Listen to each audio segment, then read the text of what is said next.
Hello students, Assalamu alaikum. This is Laiba Tariq, your biology instructor from tutoria.pk. Today we are doing a brief overview of your chapter 23, that is the chromosomes and DNA. Let's start. अगर आपको पता हो तो all the cells are microscopic in nature, which means that we need the microscope to study the cells. So जब George mental ने अपना heredity का work present किया था 1865 में, तो वो एक्सेप्ट नहीं हुआ था. उसकी मेन रीज़न यही थी कि उस टाइम तक सेल के जो ऑर्गेनेलिस के अंदर स्ट्रक्चर्स थे या मॉलिक्यूल्स थे वो डिस्कवर नहीं हुए थे. फिर अब देखते हैं कि कैसे मेंडल का वर्क जो था वो किस टाइम और कैसे मेंडल के वर्क को जो है वो इस तरह की शोहरत मिली और मेंडल का वर्क जो था वो एक्सेप्टेबल हुआ. इसको देखने के लिए लेट्स सी दिस टाइमलाइन. सबसे पहले 1865 के अंदर जॉर्ज मेंटल ने हेरिडिटी फैक्टर्स को डिफाइन किया था, यानी जिनको हम अलील्स कहते हैं या जीन्स कहते हैं, उनको एक्सप्लेन करने के लिए मेंडल ने फैक्टर्स का वर्ड यूज किया था.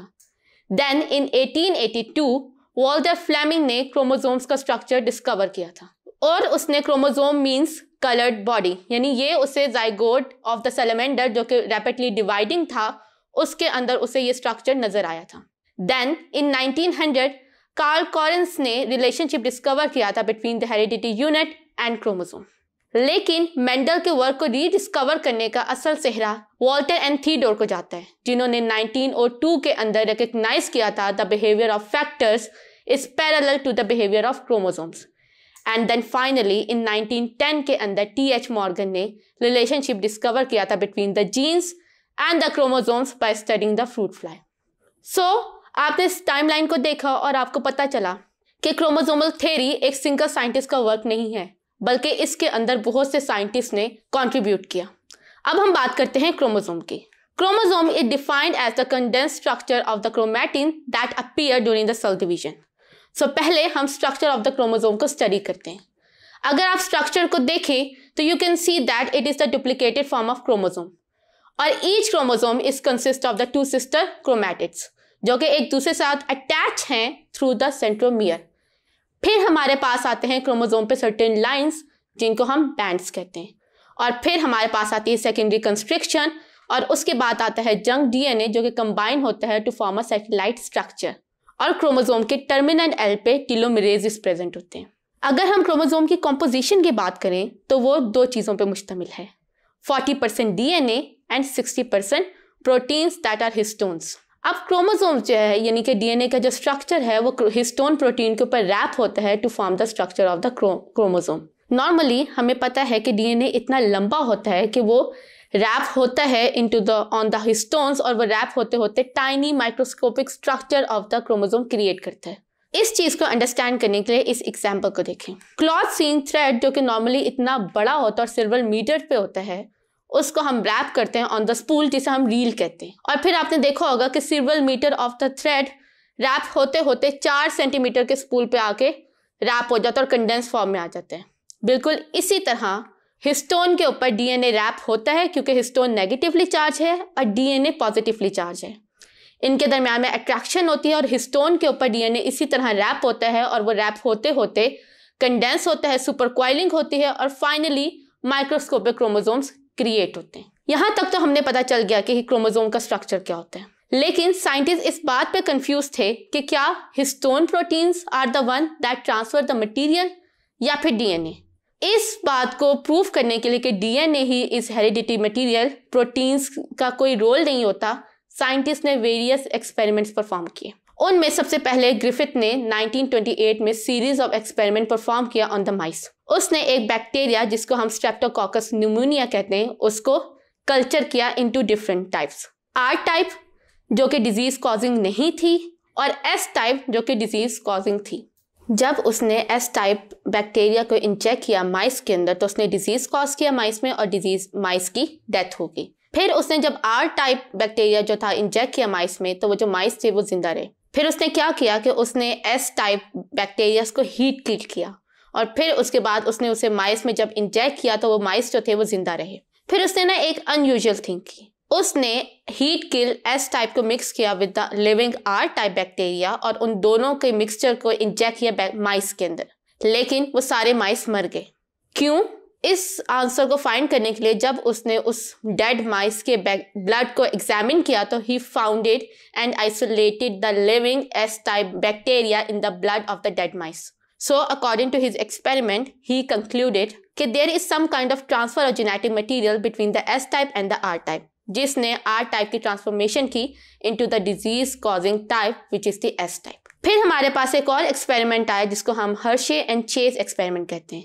1952 तक इस बात को अभी तक कंफर्म नहीं किया गया था कि प्रोटीन या डीएनए जो है उनमें से कौन सा हेरिडिटी मटेरियल होता है. तो फिर उन्होंने एक एक्सपेरिमेंट कंडक्ट किया था बाय यूजिंग द बैक्टीरियोफेज. उन्होंने डीएनए को लेबल किया विद P32 और प्रोटीन कोड को बैक्टीरियोफेज के लेबल किया with the S35. P32 and S35 दोनों रेडियो एक्टिव थे. फिर उन्होंने क्या किया कि उन्होंने बैक्टीरिया फेज को अलाउ किया कि वो बैक्टीरिया के ऊपर इन्फेक्ट करें और फिर उसके बाद थोड़ी देर के बाद उन्होंने बैक्टीरिया सेल्स को एनालाइज किया. जब एनालिसिस किया गया तो ये पता चला कि जो P32 था वो बैक्टीरिया सेल्स के अंदर है और जो S35 था वो बैक्टीरिया सेल्स के बाहर यानी कि मीडियम के बाहर ही रह गया, जिसने शो किया कि P32 जो कि डीएनए था वही बैक्टीरिया सेल के अंदर गया और उसी ने वायरस की रेप्लिकेशन वगैरह करवाई है. यहाँ तक साइंटिस्ट को कंफर्म हो गया था कि DNA is the one that transfer the material from the parents to the offspring. लेकिन ये डीएनए रेप्लिकेट कैसे होता है उसके लिए साइंटिस्ट ने 3 मॉडल्स को रिप्रेजेंट किया. पहला था सेमी कंजर्वेटिव मॉडल, दूसरा कंजर्वेटिव मॉडल और तीसरा था डिस्ट्रक्टिव मॉडल. इनमें से कौन सा मॉडल जो था वो सही था इसको जानने के लिए अगेन साइंटिस्ट ने एक एक्सपेरिमेंट परफॉर्म किया. इस एक्सपेरिमेंट को मेल्सन एंड स्टार्क ने परफॉर्म किया था. उन्होंने क्या किया कि उन्होंने बैक्टीरिया को ग्रो किया एक ऐसे मीडियम में जिसके अंदर N15 यानी कि हैवी आइसोटोप था और फिर जब वह बैक्टीरिया उसके अंदर ग्रो करता गया उसके बाद उन्होंने उठाया उसे और उसको 3 डिफरेंट प्लेट्स के अंदर डिवाइड किया और ये तीनों प्लेट्स जो थी वो N14 के मीडियम से भरी हुई थी. फिर उसके बाद उन्होंने 3 सैंपल्स लिए सर्टेन इंटरवल पे, यानी पहला सैंपल 0 मिनट पे लिया, दूसरा सैंपल 20 मिनट पे लिया और तीसरा सैंपल 40 मिनट्स पे लिया. फिर उसके बाद जब उन्होंने उनको एनालाइज किया तो जो पहला सैंपल था उसके अंदर जो डीएनए था वो हैवीएस्ट था क्योंकि उसके अंदर N15 था. जो सेकंड सैंपल था उसके अंदर एक सर्टेन बैंड क्रिएट हुआ जो कि N15 एंड N14 के दरमियान में था, यानी वो हाइब्रिड था. और फिर जब उन्होंने तीसरा सैंपल लिया और उसको एनालाइज किया तो देन उसने देखा कि उसमें 2 बैंड्स क्रिएट हुए. एक जो था वो हाइब्रिड बैंड था जिसके अंदर N15 और N14 दोनों थे और दूसरा जो था वो N14 का बैंड था. इसने प्रूव किया कि जो डीएनए की रेप्लिकेशन होती है या जब डीएनए मल्टीप्लाई होता है तो ये सेमी कंजर्वेटिव मॉडल को फॉलो करता है. और फिर इसी की बेसिस पे साइंटिस्ट ने डीएनए की रेप्लिकेशन के प्रोसेस को डिफाइन किया. हम डीएनए के रेप्लिकेशन प्रोसेस को 3 फेजेस में डिवाइड करते हैं: इनिशिएशन फेज, एक्सटेंशन और पॉलीमराइजेशन फेज और टर्मिनेशन फेज. सबसे पहले आता है इनिशिएशन फेज. इस फेज के अंदर जो डीएनए का स्ट्रक्चर होता है वो अनवाइंड होता है और वाई शेप स्ट्रक्चर फॉर्म करता है, इसीलिए हम इसको रेप्लिकेशन फॉर्क कहते हैं. फिर आता है एक्सटेंशन या पॉलीमराइजेशन का प्रोसेस. इसके अंदर आपके डीएनए के जो दोनों स्ट्रैंड होते हैं वो टेम्पलेट स्ट्रैंड के तौर पे एक्ट करते हैं और वो रेप्लिकेशन के प्रोसेस को स्टार्ट करते हैं. रेप्लिकेशन के अंदर 3 पॉलीमरेजेस जो होते हैं वो पार्टिसिपेट कर रहे होते हैं. पॉलीमरेजेस हम उन एंजाइम्स को कहते हैं जो कि डीएनए के सिंथेसाइज कर रहे होते हैं. 3 का मतलब क्या है? डीएनए पॉलीमरेज 1, डीएनए पॉलीमरेज 2 और डीएनए पॉलीमरेज 3. अब हमें पता है कि जो डीएनए वो 2 स्ट्रैंड से बना हुआ है, तो दोनों स्ट्रैंड जो है वो एक different mechanism of replication follow करते हैं. एक स्ट्रैंड जो कि लीडिंग स्ट्रैंड होता है वो 3 प्राइम टू 5 प्राइम डायरेक्शन का होता है और उसके स्टार्ट में एक short piece of RNA attach होता है जिसको हम प्राइमर कहते हैं. और उसके अंदर जो रेप्लिकेशन होती है, एडिशन ऑफ डीएनए न्यूक्लियोटाइड होते हैं, वो कॉन्टिन्यूस होते हैं. उसके बाद आता है lagging strand. Lagging strand 5 prime to 3 prime strand होता है और उसके अंदर न्यूमरस डीएनए प्राइमर्स जो होते हैं वो अटैच होते हैं क्योंकि उसके अंदर जो प्रोसेस होता है सिंथेसिस का वो कॉन्टिन्यूस नहीं होता बल्कि फ्रेगमेंट्स भी होता है और उन फ्रेगमेंट्स को हम ओकाजाकी फ्रेगमेंट्स कहते हैं.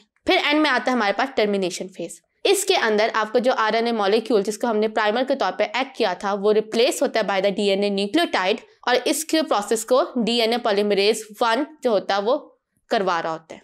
अब हम आते हैं एक और टॉपिक के ऊपर जिसका नाम है सेंट्रल डॉगमा. यहाँ तक हमने डीएनए की रेप्लिकेशन पढ़ ली, लेकिन हम सबको पता है कि सेंट्रल डीएनए जो है वो कोड्स है. तो सेंट्रल डॉगमा जो है ये वो एक्सप्लेनेशन है कि किस तरह ये एक कोडेड फॉर्म ऑफ डीएनए ऐसे प्रोटीन्स को क्रिएट करता है जो कि आपके सेल के डेली फंक्शंस को मेंटेन कर रहा होता है. According to the central dogma आपका जो डीएनए होता है वो कन्वर्ट होता है into RNA by a process known as transcription. और फिर जब ट्रांसक्रिप्शन का प्रोसेस न्यूक्लियस में होता है, क्योंकि हमें पता है कि जो डीएनए होता है वो न्यूक्लियस में होता है। फिर उसके बाद आरएनए क्रिएट होता है और वो आरएनए मूव करता है इनटू द सेल, और सेल के अंदर राइबोसोम्स उस आरएनए पे एक्ट करते हैं और उसके अंदर ट्रांसलेशन का प्रोसेस करते हैं। और फिर इसके जो प्रोटीन्स क्रिएट होते हैं वो प्रोटीन्स आपके सेल की एक्टिविटीज को कंट्रोल करते हैं। अब हम बात करते हैं ट्रांसक्रिप्शन की। ट्रांसक्रिप्शन वो प्रोसेस होता है जिसमें आरएनए सिंथेसाइज होता है डीएनए से, और ये अगेन न्यूक्लियस में होता है और इसके अंदर एक ही एंजाइम एक्ट कर रहा होता है जिसको हम कहते हैं आरएनए पॉलीमरेज। हम अगेन इस प्रोसेस को 3 फेजेस में डिवाइड करते हैं। इनिशिएशन, जिसके अंदर आरएनए पॉलीमरेज बाइंड होता है प्रोमोटर रीजन में। Promoter region eukaryotic and prokaryotic में डिफरेंट होते हैं। देन आता है इनलोगेशन। इनलोगेशन के अंदर आपका डीएनए के अंदर कोई एक स्ट्रैंड टेम्पलेट स्ट्रैंड के तौर पे एक्ट करेगा और उसी स्ट्रैंड के ऊपर जो कोड्स होंगे उनके अकॉर्डिंग आरएनए की सिंथेसिस होगी, और इस सिंथेसिस को आपका आरएनए पॉलीमरेज करवा रहा होता है। और फिर आपको पता है कि जो आरएनए मैसेंजर आरएनए होता है उसके अंदर टेम्पलेट जो एज इट इज कॉपी होता है, लेकिन सिम थायमीन यानी कि टी की बजाय रिप्लेस होता है यूरेसिल यू। आखिर में हमारे पास टर्मिनेशन फेज आता है, यानी जब आरएनए पॉलीमरेज मूव करते करते एक सर्टेन कोड पे आएगा जिसका जो कंसिस्ट होगा जीसी पे, और जीसी के बाद वो एटी आएंगे और वहां पे आरएनए पॉलीमरेज जो होगा वो अपना काम करना खत्म कर देगा और आपका मैसेंजर आरएनए क्रिएट हो जाएगा। फिर उस मैसेंजर आरएनए में कुछ चेंजेस आते हैं जिनको हम पोस्ट ट्रांसक्रिप्शनल चेंजेस कहते हैं। उस चेंजेस के अंदर उसका जो प्री 5 प्राइम एंड होता है उसके ऊपर एक कैप अटैच होती है, और जो 3 प्राइम एंड होता है उसके ऊपर एक टेल अटैच होती है जिसको हम पॉली ए टेल कहते हैं। और फिर उसके बाद जब ये मैसेंजर आरएनए मूव करता है सेल के अंदर तो फिर वहाँ पे ट्रांसलेशन का प्रोसेस होता है। लेकिन उससे पहले हम जेनेटिक कोड्स को अंडरस्टैंड करते हैं। जैसे कंप्यूटर की लैंग्वेज में कोड्स होते हैं, इसी तरह आपका जो डीएनए होता है उसके अंदर भी कोड्स होते हैं। और हम सबको पता है, चाहे वो प्लांट्स हो, एनिमल्स हो, बैक्टीरियाज हो, उन सब के डीएनए में जो होते हैं वो 4 nucleotides as a code act कर रहे होते हैं। और फिर हम उन कोड्स को इस तरह अरेंज करते हैं कि वो कोड्स जो होते हैं वो राइबोसोम रीड कर सकता है और उनको ट्रांसलेट करता है इनटू प्रोटीन्स। इसको हम जेनेटिक कोडॉन्स कहते हैं। अब यहाँ पे ये अरेंजमेंट इस तरह होती है कि जो 3 न्यूक्लियोटाइड्स होंगे वो किसी एक अमीनो एसिड को ट्रांसलेट करेंगे, और 3 न्यूक्लियोटाइड करते करते हमारे पास 64 कोडॉन्स क्रिएट होते हैं। इन 64 में से 3 जो होते हैं वो हमारे स्टार्ट कोडॉन्स होते हैं, यानी कि जब वो होंगे तो इट मीन्स कि यहाँ से स्टार्ट हो रही है प्रोटीन की सिंथेसिस। फिर हमारे पास होते हैं 3 ऐसे कोडॉन्स जिनको हम स्टॉप कोडॉन कहते हैं, यानी राइबोसोम जब उन कोडॉन्स के ऊपर पहुंचेगा तो उसे पता चल जाएगा कि यहाँ पे ट्रांसलेशन का प्रोसेस स्टॉप करना है। फिर 3 हमारे पास ऐसे होते हैं जो किसी भी अमीनो एसिड को ट्रांसलेट नहीं कर रहे होते, उनको हम नॉन सेंस कोडॉन्स कहते हैं। अब हम बात करते हैं ट्रांसलेशन के प्रोसेस की। सबको पता चल गया कि ट्रांसलेशन मैसेंजर आरएनए से होता है और इसके ऊपर राइबोसोम एक्ट करते हैं, और ये इसलिए होता है ताकि प्रोटीन्स बन सके और वो प्रोटीन्स आपकी बॉडी के अंदर एक्टिविटीज को मेंटेन करते हैं। इसको भी हम 4 फेजेस में डिवाइड करते हैं। Activation of amino acid, formation of initiation complex, polypeptide elongation और टर्मिनेशन। अगर आप कायनात को देखो तो आपको नजर आएगा कि निज़ाम शम्सी या दुनिया के सितारे जो हैं वो सब कंट्रोल और मैनेज्ड हैं और एक खास पैटर्न पे चल रहे होते हैं। बिल्कुल इसी तरह अगर हम माइक्रो लेवल यानी कि सेल और डीएनए को देखें तो हमें ये चीज़ नजर आएगी कि डीएनए की भी ट्रांसक्रिप्शन और ट्रांसलेशन का प्रोसेस भी कंट्रोल हो रहा होता है, क्योंकि अगर ये चीज़ नहीं होगी तो हमारा सेल प्रॉपरली वर्क नहीं करेगा, और फिर जब सेल वर्क नहीं करेगा तो जिस ऑर्गन या टिश्यू में वो सेल प्रेजेंट होगा वो ऑर्गन या टिश्यू इफेक्ट होगा, वो भी सही तरह काम नहीं करेगा। इसीलिए सेल की एक्टिविटी को कंट्रोल करने के लिए हमारे पास सर्टेन मैकेनिज्म होते हैं और उनको हम रेगुलेटिंग जीन एक्सप्रेशन कहते हैं। रेगुलेटिंग जीन एक्सप्रेशन 2 तरह के होते हैं। पॉजिटिव रेगुलेशन, इसके अंदर कुछ ट्रांसक्रिप्शन फैक्टर्स होते हैं जिन्हें हम एक्टिवेटर्स कहते हैं। ये एक्टिवेटर्स आपके सर्टेन रीजन पे आके बाइंड हो जाते हैं, और जिन जीन्स से पहले ये एक्टिवेटर बाइंड होंगे ये आपके आरएनए पॉलीमरेज को जो है वो अट्रैक्ट करेंगे और उनसे कहेंगे कि वो इजीली जाके अटैच हों और मैसेंजर आरएनए की ट्रांसक्रिप्शन का प्रोसेस स्टार्ट करें। और फिर आती है हमारे पास नेगेटिव रेगुलेशन। इसके अंदर आपके कुछ सर्टेन जीन्स होते हैं जिनको हम रिप्रेसर कहते हैं। वो आपके जीन्स से पहले प्रेजेंट होंगे और वो जो है वो मैसेंजर आरएनए की बाइंडिंग को सप्रेस करेंगे और कम करेंगे, जिसकी वजह से वो जो जीन होगी वो ऑफ हो जाएगी और जीन का ट्रांसक्रिप्शन का प्रोसेस और बाद में ट्रांसलेशन का प्रोसेस नहीं हो सकेगा। अब हमने अक्सर मूवीज में देखा है कि समटाइम्स क्या होता है कि कोई स्पाइडर या कोई एनिमल आके एक इंसान को काट लेता है और उसकी वजह से इंसान जो है वो सुपर ह्यूमन बन जाते हैं, या फिर कोई इंसान गलती से कोई केमिकल पीता और उस केमिकल की वजह से उसकी बॉडी के अंदर कुछ डीएनए के अंदर ऐसी म्यूटेशन प्रोड्यूस होती है और वो जो इंसान होता है वो हीरो बन जाता है। तो इसके अकॉर्डिंग हम म्यूटेशन को ऐसे डिफाइन करेंगे कि एक ऐसा परमानेंट चेंज जो आपके डीएनए के अंदर एक नई अलील क्रिएट कर देता है एक स्पेसिफिक ट्रेट की। इसको समझने के लिए आप इस तरह देखें। फॉर एग्जांपल, अगर आपने वॉशिंग मशीन में लाल रंग के कपड़े यानी कि रेड क्लोथ्स डाले हुए हैं तो आप उसके अंदर गलती से वाइट शर्ट चली गई और फिर जब मशीन के बाद वो धुल के कपड़े आएंगे तो वो जो रेड कलर होगा वो वाइट शर्ट पे चला जाएगा और वाइट शर्ट को कन्वर्ट कर देगा into a new variety which is known as pink shirt. और यही म्यूटेशन होती है। अब म्यूटेशन जिस वजह से होती है उन एजेंट्स को हम म्यूटेजेंस कहते हैं। हमारे पास 3 तरह के म्यूटेजेंस होते हैं, फिजिकल म्यूटेजेंस, केमिकल म्यूटेजेंस और बायोलॉजिकल म्यूटेजेंस। म्यूटेशन किसी भी सेल के अंदर किसी भी टाइम पे हो सकती है और जिस सेल के अंदर म्यूटेशन का प्रोसेस होता है उस सेल को हम म्यूटेंट सेल कहते हैं। म्यूटेशन 2 तरह की होती हैं, पॉइंट म्यूटेशन यानी जीन के अंदर किसी भी कोड के अंदर आगे पीछे हेर फेर, और क्रोमोसोमल म्यूटेशन इसके अंदर यानी कि ये होता है कि आपका जो क्रोमोसोम होता है उसका कोई सर्टेन पार्ट डिलीट हो जाता है या सर्टेन पार्ट ऐड हो जाता है। हर चीज़ के फ़ायदे और नुकसान होते हैं। म्यूटेशन का सबसे बड़ा एडवांटेज ये होता है कि उसके अंदर क्रिएट होती हैं न्यू वैरायटीज़ ऑफ जीन्स और उसका हार्मफुल एक्सपेक्ट ये है कि वो आपके ह्यूमंस के अंदर या एनिमल्स के अंदर कोई सर्टेन डिजीजेस कॉज करते हैं जिनको हम जेनेटिक डिजीजेस कहते हैं। ये diseases according to the type of mutation हम डिवाइड करते हैं। सबसे पहले बात करते हैं क्रोमोसोमल म्यूटेशन की। इसके अंदर सबसे पहले आता है डाउन सिंड्रोम। ये उस टाइम होता है जब इंसान के अंदर 21st क्रोमोसोम की एक्स्ट्रा कॉपी आ जाती है। फिर आता है क्लिन-फिल्टर सिंड्रोम। ये वो सिंड्रोम होता है जिसके अंदर पेशेंट के पास एक एक्स्ट्रा क्रोमोसोम की कॉपी आ जाती है उसके सेक्स क्रोमोसोम में, जिसकी वजह से उस पेशेंट के अंदर मेल और फीमेल दोनों के कैरेक्टर्स आ जाते हैं। फिर आखिर में हमारे पास टर्नर सिंड्रोम आता है। ये मोस्टली फीमेल्स के अंदर होता है और उसके अंदर ये होता है कि आपका जो सेक्स क्रोमोसोम है उसमें 2 क्रोमोसोम्स के बजाय 1 क्रोमोसोम आ जाता है। अब यहाँ तक तो क्रोमोसोमल म्यूटेशन थी। अब हम बात करते हैं उन डिजीजेस की जो पॉइंट म्यूटेशन से होती हैं। उनमें सबसे पहला डिजीज सिकल सेल एनीमिया है। सिकल सेल एनीमिया को हम हीमोग्लोबिन एसिस डिजीज भी कहते हैं। इस केस के अंदर जो आपकी ग्लूटामिक एसिड होती है वो बीटा चेन में रिप्लेस हो जाती है बाय द वैलिन। इसके अंदर कॉमन सिम्टम्स जो होते हैं वो आई डैमेज होती है, बैक्टीरियल इन्फेक्शन होती है, बोन्स या फटीग होती है, लेग अल्सर्स होते हैं और इस तरह के मुख्तलिफ सिम्टम्स होते हैं जिसकी वजह से पता चलता है कि ये पेशेंट है सिकल सेल एनीमिया का। फिर आखिर में हमारे पास आता है फिनाइलकीटोन्यूरिया। फिनाइलकीटोन्यूरिया या जिसको हम PKU कहते हैं, ये वो डिजीज़ होती है जिसके अंदर जो बेबी होता है वो फेल्ड हो जाता है, उसके अंदर प्रॉपर्ली ब्रेक डाउन नहीं होता अमीनो एसिड फिनाइल एनालिन की, जिसकी वजह से उसके अंदर सर्टेन प्रॉब्लम्स और बीमारियां प्रोड्यूस होती हैं। सो इसके साथ ही हम अपने चैप्टर के एंड पे पहुंचे। आई होप आपको मेरे आज के पढ़ाए हुए टॉपिक्स का अच्छी तरह से समझ आ गए होंगे। This is Laiba Tariq from tutoria.pk signing off. See you in the next video. Take care. अल्लाह हाफिज।